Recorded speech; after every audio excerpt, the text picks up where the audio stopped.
Hello students, today I am going to discuss about the profit maximization versus wealth maximization. Already I have written the differences between profit and wealth maximization. But before discussing differences between profit and wealth, first of all I would like to discuss about the basic concept of profit maximization and wealth maximization. Dear students, profit maximization is a concept by which profit maximization is a concept by which firm are supposed to determine the price, input and output level which leads to the greatest profit. In other words, profit maximization is the short-run process by which they are supposed to determine price, input level and output level which leads to greatest profit. So profit maximization का main M होता है, ये एक short term process है, short term process and the ultimate aim is to make maximum profit ये generate करता है. It means that the organization which are based on the profit maximization concept, they are only focused on the profit maximization of the business. वो business हमेशा focused कर रहते हैं कि हमको ज्यादा से ज्यादा प्रॉफिट कमाना है. But if I talk about the wealth maximization, then wealth maximization is different from the profit maximization. Wealth maximization is a concept of increasing the wealth of the business. ये एक ऐसा कंसेप्ट है जिसमें ये business का wealth को increase करने की बात करता है. अब यहां बात आ जाती है कि वेल्थ कैसे इंक्रीज होगा और वेल्थ होता क्या है किसी बिजनेस का. तो वेल्थ को हम लोग डिटरमाइन करते हैं किसी भी बिजनेस का कि wealth is equal to total number of equity share into market price of equity shares. It means first of all we have to, अगर हम लोग एग्जांपल में ले लेते हैं XYZ लिमिटेड. अब ये कंपनी है, अब इसके पास total number of equity shares कितने हैं और उस एक इक्विटी शेयर्स का मार्केट प्राइस क्या है, ये दोनों को आपस में मल्टीप्लाई कर देंगे तो the total sum will give the wealth of the XYZ limited. Say for example 1000 equity shares, total number of equity shares is 1000 and the one equity share market price of one equity shares is 100, then the wealth will be 1 lakh. So this 1 lakh rupees is the total wealth of the XYZ limited. So here what I would like to say that wealth maximization is a process of maximizing the wealth of the firm. यानी wealth maximisation एक ऐसा process है जिसमें उसका main focus होता है कि wealth किस तरह से बढ़े. तो वेल्थ को बढ़ाने के लिए वो कुछ फाइनेंसिंग एक्टिविटीज करेंगे वो कंपनी, और कुछ जो है नॉन फाइनेंसिंग एक्टिविटीज करेंगे. दो तरह का एक्टिविटीज करेंगे ताकि उस कंपनी का वेल्थ बढ़े.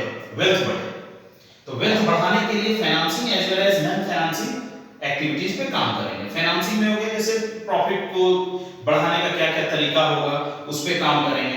नॉन फाइनेंसिंग में हो जाएगा कि कंपनी जो है XYZ लिमिटेड ये सोशल रिस्पांसिबिलिटी वाला काम करेगा, गुडविल अच्छा बना करके रखेगा मार्केट में, एक इमेज बिल्डिंग अच्छा बना के रखेगा, क्रेडिबिलिटी बना करके रखेगा बिजनेस का. तो ये हो गया नॉन फाइनेंसिंग एक्टिविटीज. तो हम ये देखते हैं कि फाइनेंसिंग के साथ साथ non financing activities is also very very important for increasing the wealth of the business.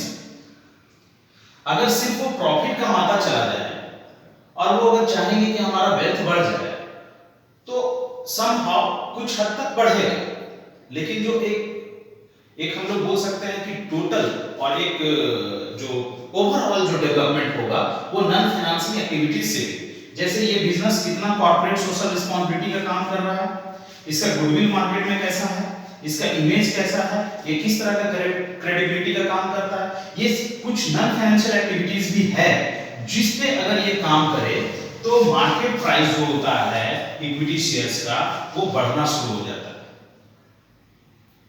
अब गुडविल कैसे अच्छा बन सकता है? हो सकता है कि रेगुलर डिविडेंड देने की बात करें, रेगुलर डिविडेंड देने की बात करें कि हम रेगुलर डिविडेंड देंगे अपने शेयर होल्डर्स को, तो हो सकता है कि लोग उसके शेयर्स को परचेज करना ज्यादा पसंद करेंगे और अल्टीमेट क्या डिफरेंसेस आना शुरू हो जाएगा कि market price of equity shares are supposed to be enhance. तो जब ये बढ़ जाएगा, इंक्रीज हो जाएगा मार्केट प्राइस इक्विटी शेयर्स का, तो अब ये सपोज 200 रुपया हो गया, तो 200 into 1000 2 लाख रुपया हो जाएगा वेल्थ। तो वेल्थ मैक्सिमाइजेशन जो होता है वो सिर्फ और सिर्फ कंपनी का वेल्थ को इंक्रीज करने पे ध्यान देता है, but profit maximization is focused only to increase the maximum profit of the business. Profit हम लोग दो तरीका से निकालते हैं, एक प्रॉफिट कैलकुलेट करने का फॉर्मूला होता है selling price minus cost price, या तो सेल प्राइस को इंक्रीज करके या तो कॉस्ट प्राइस को डिक्रीज करके, ये दो तरीका से प्रॉफिट को जनरेट किया जाता है। लेकिन प्रॉफिट मैक्सिमाइजेशन में मोस्ट ऑफ द बिजनेस कोशिश करेंगे कि कॉस्ट प्राइस को डिक्रीज करके हम प्रॉफिट जनरेट करें। अगर वो सेल प्राइस को इंक्रीज करके प्रॉफिट जनरेट करता है तो यहां पे लॉ ऑफ डिमांड इंपोज हो सकता है, जिसका नुकसान उसके बिजनेस को हो सकता है। तो उसके पास एक लास्ट ऑप्शन बन जाता है कि कॉस्ट प्राइस को डिक्रीज करना। अब लॉ ऑफ डिमांड कैसे इंपोज होगा? Higher the price lower the demand. अगर वो प्राइस को इंक्रीज करता है तो हो सकता है कि उसका डिमांड मार्केट में कम हो जाए, और प्राइस को डिक्रीज करता है तो डिमांड बढ़ेगा लेकिन प्रॉफिट उस हिसाब से कम रहेगा। तो उससे ज्यादा बेटर है कि हम कॉस्ट प्राइस को ही डिक्रीज करें। तो कॉस्ट प्राइस को डिक्रीज करेंगे तो लॉ ऑफ डिमांड इंपोज नहीं करेगा और प्राइस बढ़ाने का घटाने का कोई मतलब नहीं रहेगा, वो ऑटोमेटिक जो है सो प्रॉफिट का जो रेशियो है वो बढ़ जाएगा। तो कॉस्ट प्राइस को डिक्रीज करके अगर हम प्रोडक्ट को प्रोड्यूस करते हैं और मार्केट में सेल करते हैं तो we are supposed to generating more profit. तो profit maximization is having the ultimate aim of maximizing the profit of the business, whereas the wealth maximization aim is to maximize the wealth of the business. It means total number of equity shares into market price of equity shares का value जो होगा that will be high। ठीक है, अब हम लोग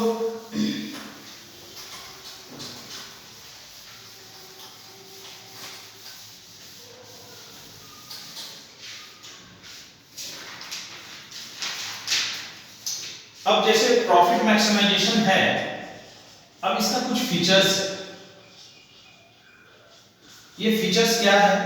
first features है कि फर्म जो है हमेशा चूज करता है वैसे इन्वेस्टमेंट प्रपोजल्स को वो चूज करता है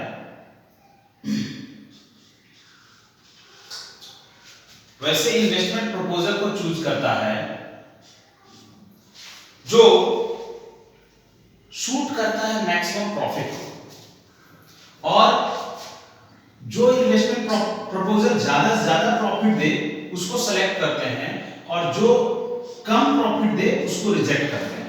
तो पहला फीचर्स हो गया प्रॉफिट मैक्सिमाइजेशन का कि that type of investment proposal are supposed to be selected which gives the maximum profit, whereas the investment proposal which gives the less profit they are supposed to be rejected. Now the second features है the firm जो है set करता है product का price कितना price रखना चाहिए, product price हो गया, आउटपुट कितना हमको जनरेट करना है ये भी सेट प्रॉफिट मैक्सिमाइजेशन के तहत हो जाता है। तो दूसरा फीचर्स है कि प्राइस क्या होना चाहिए, प्राइस ज्यादा नहीं बढ़ना चाहिए। कॉस्ट प्राइस डिडक्ट हम लोग करने का कोशिश करेंगे, लेकिन जो सेलिंग प्राइस होता है वो जरूरत से ज्यादा नहीं बढ़ाना, नहीं तो हो सकता है कि लॉ ऑफ डिमांड काम करे। तो वो कितना प्रोडक्ट प्राइस होना चाहिए, आउटपुट कितना हमको जनरेट करना है, सो दैट कि मैक्सिमम प्रॉफिट हो। तो ये दूसरा इसका फीचर्स हो गया। तीसरा है कि जहां से भी हम लोग पूंजी उठाएं वो कॉस्ट ऑफ कैपिटल जो होगा that should be at minimum cost. Cost of capital हमेशा मिनिमम कॉस्ट पे अवेलेबल होना चाहिए, यानी कि जो भी पूंजी हम लोग उठाएंगे वो मिनिमम कॉस्ट पे आना चाहिए।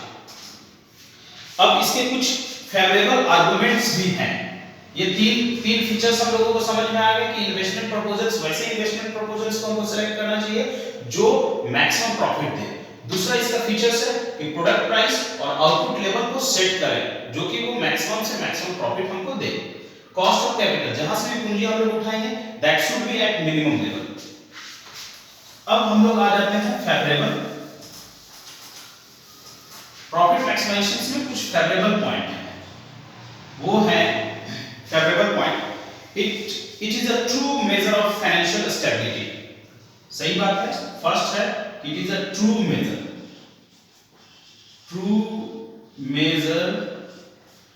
Measure of financial stability. ये एक ट्रू मेजर होता है फाइनेंशियल स्टेबिलिटी का। दूसरा है कि इसका अल्टीमेट एम होता है टू अर्न प्रॉफिट।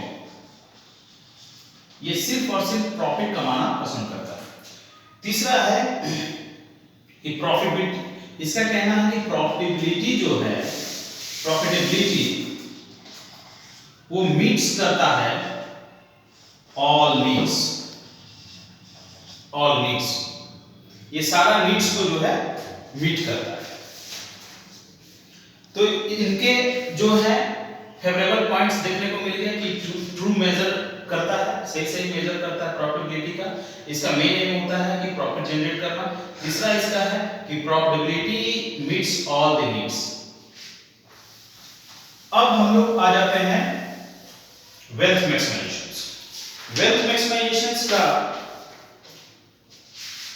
मैक्सिमाइजेशन जो है उसका फेवरेबल पॉइंट है पहला कि wealth maximization is easy to understand and simple, very simple. It considers the time value of money, risk of the business is very less in comparison with the profit maximizations. तीसरा favorable point है it considers the quality and quantity of the benefit. और चौथा है कि shareholders wealth is maximized पे ही focus होता है कि शेयर होल्डर्स का वेल्थ कैसे मैक्सिमाइज हो उस पे फोकस हो। अनफेवरेबल में इसके आ जाएंगे it ignores the short term economic benefits, it ignores indirect profit maximizations. अब देखिए हम लोग जो है इनके डिफरेंसेस पे आ जाते हैं। उसी से सारा हम लोगों को जो दोनों के बीच का जो डिफरेंसेस है उसी से दोनों का कांसेप्ट भी क्लियर हो जाएगा और डिफरेंसेस भी हम लोग को समझ में आ जाएगा, जो कि यही क्वेश्चंस में बेसिकली पूछा जाता है। Profit maximization concept is vacuum and narrow. Profit maximization एक नैरो कांसेप्ट है, whereas the wealth maximization is broader concept.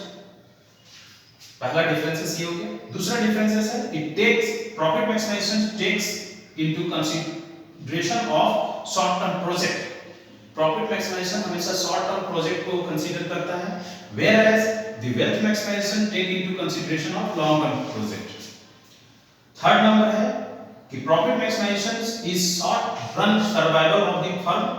Profit maximization हमेशा ऐसा कंसीडर करता है प्रोजेक्ट को जो कि वो शॉर्ट रन सर्वाइवल होता है फर्म के लिए, whereas the wealth maximization जो होते हैं वो कंसीडर करते हैं long run survival and growth of the firm के बारे में, वैसा ही प्रोजेक्ट को वो लेना पसंद करते हैं। Profit maximization can not consider the risk and timing of return. Profit maximization को रिस्क और टाइमिंग ऑफ रिटर्न से कोई मतलब नहीं होता है। अगर रिस्क बहुत ज्यादा भी है और उसमें प्रॉफिट बहुत ज्यादा है तो उस प्रोजेक्ट को वो स्टार्ट करना पसंद करेगा। और टाइमिंग ऑफ रिटर्न यानी फ्यूचर में क्या रिटर्न आना है उससे उसको मतलब नहीं है, प्रेजेंट में रिटर्न ज्यादा से ज्यादा है उस पे वो फोकस करता है।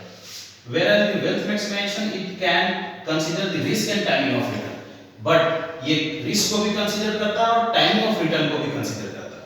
वेल्थ मैक्सिमाइजेशन का कहना है कि हम वैसा प्रोजेक्ट को कभी भी नहीं लेंगे और स्टार्ट नहीं करेंगे जिसमें ज्यादा रिस्क हो और भविष्य में उसमें रिटर्न आने की संभावना ना हो।